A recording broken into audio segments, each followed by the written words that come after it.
Ich habe weder eine Betäubung bekommen, noch musste ich Tabletten dort schlucken, sondern die haben das mir einfach reingetan. Also ich hatte dort einen rechten Bad-Trip und seitdem habe ich das auch nie mehr konsumiert. Ja, ich glaube, jeder Mensch hat irgendwelche Traumas. Aber das, was mir gerade einfällt, ist, dass ich mal gemobbt worden bin. Hi Friends! Ja, es ist eine ungewohnte Umgebung. Ich muss sagen, ich habe glaube ich schon in jedem Winkel von meinem Zimmer mal ein Video aufgenommen, aber ich glaube noch nie von dem, weil ich bin gerade von meinem Schminktisch. Weil ich dachte, ich mache mal so einen kleinen Tag und Fragen beantworten, aber wirklich so ein bisschen Fragen, wo man ein bisschen genau darauf eingehen kann und nicht einfach schnell zack eine Antwort hat. Und ich muss mich in dieser Zeit ready machen, weil ich habe heute Abend ein Event von Jack Daniels. Boah, ich freue mich richtig, ich sage es euch. Ich werde übrigens mitnehmen, ich werde ein bisschen vloggen, ich hoffe es funktioniert. Und ich muss mich eigentlich jetzt ready machen. Ich muss sagen, heute bin ich echt ein bisschen im Stress mit Video drehen, aber ich will natürlich gleich ein Video machen. Eben. Und darum habe ich gedacht, machen wir gerade beides gleichzeitig. Ich habe euch übrigens auf Instagram gefragt, welche Themen ich ansprechen soll, welche Fragen, was euch Wunder nimmt über mich, über was ich mal reden und so. Und es hat echt spannende Fragen gehabt. Darum sagen wir, fangen einfach mal an. Boah, das ist jetzt richtig weird, mich zu schminken, weil eigentlich mache ich mega oft so Livestream auf TikTok. Gut, jetzt geht nicht mehr so. Weil ich gestresst bin, logischerweise, wegen jeden Tag ein Video machen. Aber sonst mache ich das eigentlich relativ oft. Darum stellt es euch jetzt auch vor, als wäre es so ein bisschen ein Livestream und ich dann ein paar Fragen beantworten. Ich mache das übrigens mit meinen Händen, darum don't judge. Die erste Frage ist dein Konsum und die Meinung von Alk, Tabak, Gras und andere Drogen etc. Anonym bitte. Fix, machen wir doch anonym. Also ich kann sonst zuerst mal über mein Konsumverhalten reden eigentlich. Also ich habe noch nie geraucht. Und ich habe auch sonst noch nie irgendwie eine Droge genommen oder probiert, außer Gras. Kann ich sonst nachher schnell ein paar Erfahrungen von mir erzählen. Und ja, Alkohol, muss ich sagen, konsumiere ich schon gelegentlich. Heute Abend wird es wahrscheinlich auch abgehen mit Jack Daniels. Ja, aber ich muss sagen, ich möchte es jetzt da nicht mega verherrlichen. Also ich muss sagen, ich gehe eigentlich, ich würde sagen, relativ gut mit meinem Alkoholkonsumverhalten um. Also ich habe noch nie irgendwie gekotzt oder einen Filmriss gehabt oder sonst irgendwas. Also ich habe das Gefühl, ich habe das recht im Griff. Gut, ich muss sagen, ich vertrage es halt aber relativ wenig. Also ich kann wirklich ein Glas Hugo haben und dann ist das spüre ich schon relativ gut. Und ich muss sagen, ich habe das Gefühl auch gar nicht gern, sich komplett nicht mehr unter Kontrolle zu haben und komplett drunk zu sein, sondern ich finde es blöd gesagt viel schöner, wenn man so ein bisschen schön angetrunken ist, die Hemmschwelle ist ein bisschen weiter unten, man hat nice Gespräche und so. Den Vibe habe ich viel lieber.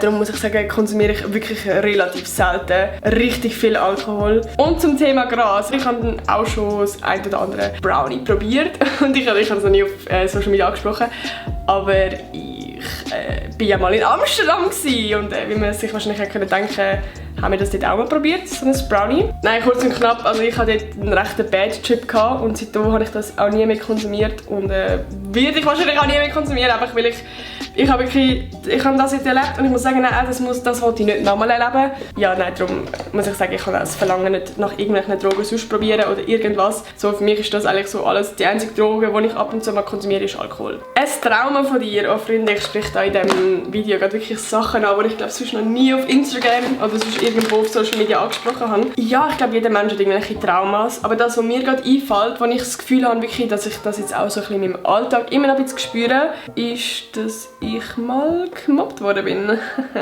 Ja, ist jetzt auch schon ein bisschen länger her. Aber ich merke zum Beispiel gerade im Alltag, wie das mich manchmal immer so ein bisschen einschränkt. Also mega oft habe ich das Gefühl, wenn die Leute irgendwo lachen, dann lachen sie über mich oder so. Das hat sich natürlich gerade mit Social Media noch viel mehr verstärkt, weil du dann das Gefühl hast, oh mein Gott, du bist jetzt irgendwie erkannt worden und die finden dich blöd oder keine Ahnung was. Also keine Ahnung, ich bin grundsätzlich ein echt positiver Mensch, aber bei gewissen Sachen habe ich mega einfach das Gefühl, oh mein Gott, die lachen mich aus oder irgendwas so. Und was ich auch oft so ein das Problem habe, ist, dass ich mich manchmal selber ausschliesse. Ich weiß nicht, ob man das sonst kennt. Ich habe zum Beispiel auch schon mit meiner Mama oder sonst irgendjemandem darüber geredet. Ich kann das sonst mal erklären, was ich meine mit, ich schließe mich selber aus. Also ich bin zum Beispiel mit meinen Friends irgendwo in so einer Gruppe, bist irgendwie draußen am See oder keine Ahnung was, irgendwie so. Und du merkst plötzlich vereinzelt einfach, wie die Sachen auffallen, die eigentlich gar nicht komisch sind, sondern wirklich einfach, das passiert halt einfach mal, dass man zum Beispiel mal, wenn man in einer Gruppe läuft, dass man mal am Rand läuft. Oder dass man zum Beispiel mal ein Gespräch hat und du kannst nicht wirklich etwas dazu sagen, weil sie irgendwie kann ich zum Beispiel über eine alte Schule reden, wo du nicht dabei warst, aber sie zusammen in dieser Schule waren. Aber ich fühle mich in dem Moment mega schnell ausgeschlossen und dann fange ich mich auch eben selber an ausschliessen. Also dann sehe ich es so im Sinne von, oh mein Gott, die redet jetzt und die redet jetzt extra, damit ich nicht mitreden kann. Und logisch denken sie sich das nicht, weil sonst würden sie auch nicht mit mir chillen, so sind eigentlich meine Friends. Und irgendwo weiss ich in dem Moment auch, dass das nicht böse gemeint ist, aber mein erster Gedanke ist immer gerade, oh mein Gott, die schließen mich aus. Und es ist so anstrengend manchmal, weil du willst ja auch nicht kompliziert sein gegenüber deinen Friends. Und ich merke dann richtig, wenn ich dann auch gegen mich angekämpft, so, oh mein Gott, denke jetzt nicht so, es ist nicht so. Und ja, keine Ahnung, ich merke dann einfach, wenn ich immer mehr mein Glas so ein bisschen fühle und das ist extrem anstrengend. Boah, ich rede gerade richtig lange über die einzelnen Themen und ich muss mich endlich wieder schminken, oh mein Gott. Wie viel verdienst du im Monat? Das ist wirklich also eine Standardfrage, die du als Influencer sozusagen gestellt bekommst. Also das ist wirklich auch in den Livestream immer oft mega die Frage. Und ich muss sagen, allgemein jetzt, wie viel verdienen, ist verdammt schwierig zu sagen, weil ich halt in dem Sinne selbstständig bin. Also ich komme keinen Monatslohn über, ich habe ja nicht mal einen Chef. Aber ich kann also sagen, wie ich mein Geld verdiene. Zum einen ist das mit YouTube. Es ist kein Geheimnis, dass man mit YouTube Geld verdient. Also mit Werbungen. Also vielleicht haben jetzt vor dem Video eine Werbung bekommen oder sonst irgendwie so. Das Geld kommt auf meinen Nacken. Ja, voll. Aber ich muss sagen, das ist jetzt wirklich keine grosse Einnahme. Und ja, die meisten Einnahmen komme ich wirklich mit Kooperationen über. Also indem ich mit Firmen zusammen arbeite. Vielleicht haben das auch schon irgendwie auf Social Media bei mir gesehen.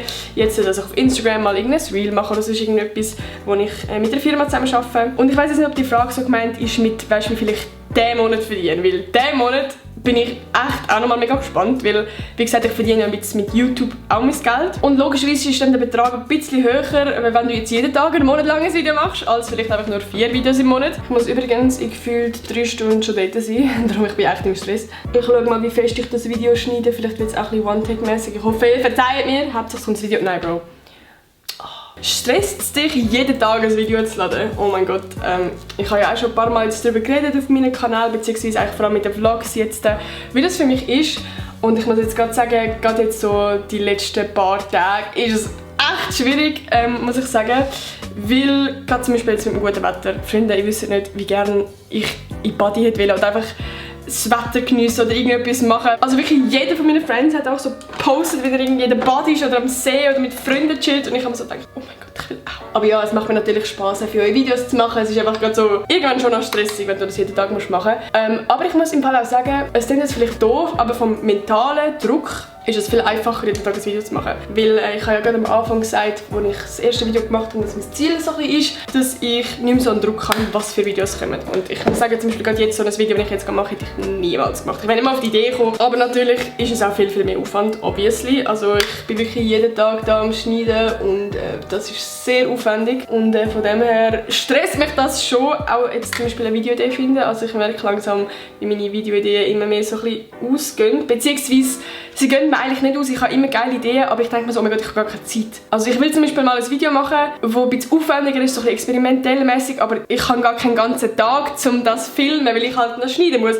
So das vorherige Video, also es ist echt in dem Sinne stressig. Darum bin ich mega gespannt, wie jetzt das zum Beispiel nach dem Monat wird. Also ich habe das Gefühl, ich werde dann all die Videoideen vielleicht so nach dem Monat machen. Aber ich will auch nicht versprechen, Freunde. Genau. Wie stehst du zu den Themen vegetarisch-veganische Ernährung? Also ich glaube, für die mich schon länger verfolgen, wissen, dass ich seit dem Juli 2020, also jetzt in fast 2 Jahren, vegetarisch lebe. Und ich bin eigentlich schon immer ein Mensch gewesen, der das eigentlich cool gefunden hat und sich für so das Klima und alles interessiert hat und so. Aber ich habe immer gedacht, oh mein Gott, es ist schon sehr schwer, zu wirklich nur schon kein Fleisch mehr essen. Und ja, irgendwie ist das so im Lockdown, hat das plötzlich einfach funktioniert. Ja, und darum lebe ich jetzt seit 2 Jahren vegetarisch. Also eben gerade dort, ich bin nicht in der Ferien gewesen und ich muss sagen, dort ist mir so ein bisschen einfacher gefallen, um mich anfangen, weil du halt irgendwie eben in den Restaurants gegessen bist oder irgendwie so. Und dann kannst du halt, finde ich, einfacher ein vegetarisches Menü bestellen, weil du halt eine Auswahl hast und nicht einfach das essen musst, blöd gesagt, was die Eltern dir kochen. Und es ist mega lustig.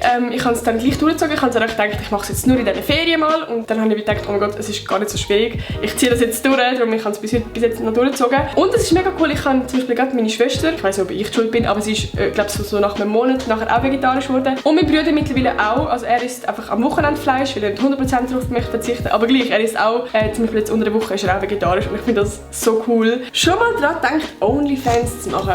Oh, das ist auch eine spannende Frage, die mir auch aufgestellt wird.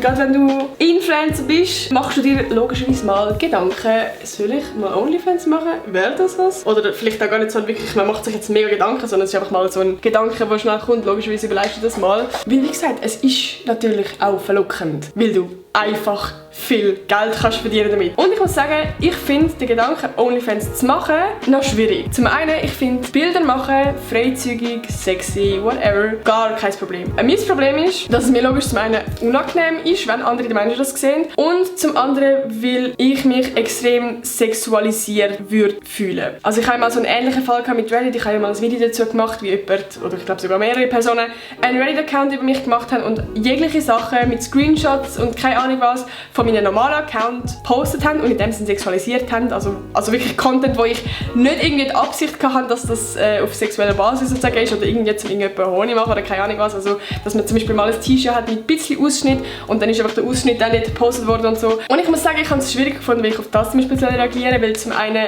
in dem Sinn fühlst du dich ganz scheu, so ein bisschen geschmeichelt von oh mein Gott, jemand findet mich nice und hot und ich fühle mich geehrt. Aber auf der anderen Seite ist es wirklich auch so, du fühlst dich eklig, du fühlst dich benutzt. Ja, ich muss sagen, es fühlt sich nicht geil an, sexualisiert zu werden, muss ich ganz ehrlich sagen. Also es ist echt kein geiles Gefühl. Und ich finde, eben wie gesagt, der Gedanke, Bilder zu machen, nicht schlimm, aber ich finde den Gedanken schlimm, zu wissen, dass es Menschen draussen gibt, die sich an meinen Bildern vergnügen. Das ist für mich echt ein Gedanke, wo ich nicht drauf klarkomme.